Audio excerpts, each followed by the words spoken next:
I'm making Zesty Lemon Pepper Tilapia from the 5-ingredient Diabetic Diet Cookbook for Beginners. You can get yours on Amazon. It's linked below. For this recipe, we need 4 tilapia fillets, 2 tablespoons lemon juice, 1 teaspoon black pepper, 1 teaspoon Italian seasoning, that needs to be salt-free, and 1 teaspoon minced garlic. I'm using the stuff in the jar. This is optional too.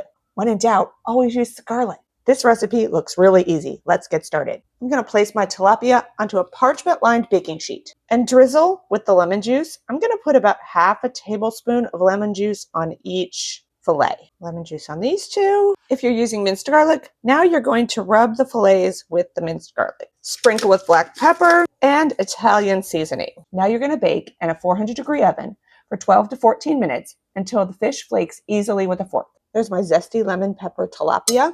Let's give it a taste. Now, full disclosure, I don't eat a lot of fish. Okay, ready. That's good. I'll eat that. It was really easy. I love anything that's easy. See you next time.